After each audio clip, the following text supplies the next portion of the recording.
দিনটা ছিল আমার জন্য একটা স্পেশাল দিন, কেননা এই দিন ছিল আমার গোপালের জন্মদিন। হ্যালো সবাইকে, কেমন আছেন সবাই? আশা করি ভালো আছেন। আমিও ভীষণই ভালো আছি। অনেক দিন পরে একটা নতুন ভিডিও নিয়ে চলে এসেছি আপনাদের সামনে। আমাদের বাড়িতে সবারই জন্মদিন কম বেশি পালন করা হয়। গোপাল আসার পরে গোপালের জন্মদিনও ছোট হোক বড় হোক যেভাবে পারি আমি পালন করে আসছি।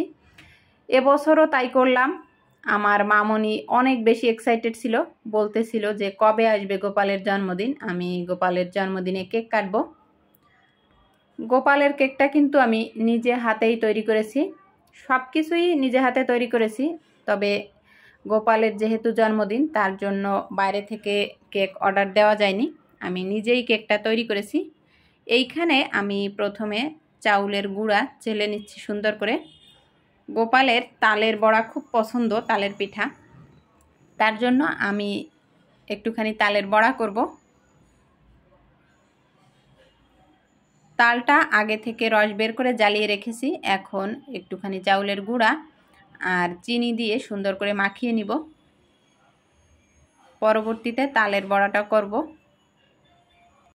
এক এক করে সব কিছু রেডি করে নিই, তারপরে চুলার কাছে চলে যাব। আমি কিন্তু তালের পরিমাণ একটুখানি বেশি দিয়েছি। এই তালটা এত বেশি মিষ্টি ছিল, যার জন্য আমি তাল একটু বেশি দিয়েছি। নারকেলের নাড়ু কিন্তু গোপালের খুবই পছন্দ। অনেকে বলেন যে অষ্টমী তিথিতে নারকেল দিতে নেই, তবে আমার কেন জানি মনে হয়েছে যে নাড়ুটা আমি প্রায় তৈরি করে দিই, গোপালকে আগে দেই, তো গোপালের খুবই পছন্দ হয়। তো আমি ভাবলাম যে আজকে একটুখানি নারকেল নাড়ু করব।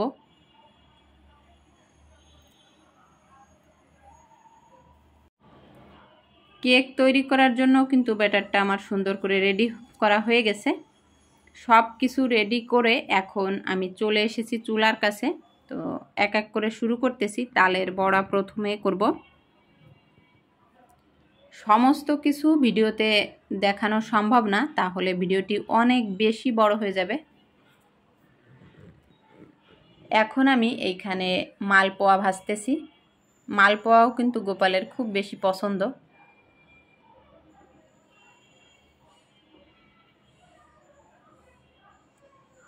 এই পাশে পায়েস রান্না হয়ে এসেছে, পায়েসটা আমি নামিয়ে নিব। আজকে কিন্তু সব গোপালেরই প্রিয় খাবার তৈরি হচ্ছে। এইখানে কেকও হয়ে গেছে। এই পাশে চলছে মঞ্চ সাজানোর কাজ। আমি আগেই বলেছি যে আজকের দিনটা আমার মামনি খুব বেশি এক্সাইটেড, তার ভাইয়ের জন্মদিন আজকে। এইখানে গোপাল বসে কেক কাটবে, সাথে থাকবে আমার ছোট বেবি আর বড় বেবি। আমি এইখানে যতগুলো বেলুন ফুলিয়েছিলাম, ভেবেছিলাম যে কোনো 2 কালার দিয়ে করব, এখানে সাজাবো, কিন্তু বেলুনগুলো সবই ফেটে গেছে। হয়তোবা পচা বেলুন ছিল, আমাদের এই পাশের দোকান থেকে আনা হয়েছে, ভালো না বেলুনগুলো। বেলুন সাজানো হয়ে গেলে আমি এইখানে সব কিছু নিয়ে আসব, অর্থাৎ কেক, পিঠা, পায়েস, ওইগুলা। আমার 2 বেবি খুব বেশি নাচানাচি করতেছিল, ওরা খুব বেশি খুশি ছিল। এই যে এইখানে চলে এসেছে সব কিছু, কিন্তু একদমই নিজে হাতে করা। সাজিয়েছি আমি নিজের মতো করে, যেমনটা পেরেছি তেমনটা। গোপাল এখনই কেক কাটবে, তার আগে 2-1টা ফটোশ্যুট করতেছিল।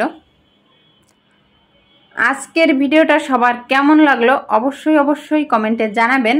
আর আমার চ্যানেলে নতুন হলে অবশ্যই চ্যানেলটি সাবস্ক্রাইব করে দিবেন। পেজ থেকে দেখলে পেজটি ফলো দিয়ে দিবেন। পরবর্তীতে নতুন ভিডিও পাওয়ার জন্য অবশ্যই বেল আইকন প্রেস করবেন। আমার মামনিরা ভীষণই ব্যস্ত হয়ে গেছে কেক কাটার জন্য। ওরা বলতেছিল আমি এখনই কেক কাটবো, আমরা ছুরি নিয়ে এসো।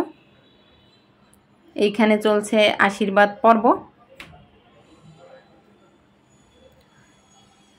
তো আজ এই পর্যন্ত, পরবর্তীতে নতুন ভিডিও নিয়ে অবশ্যই সবার সঙ্গে দেখা হবে। ততক্ষণ সবাই ভালো থাকবেন, সুস্থ থাকবেন। Tata, bye bye.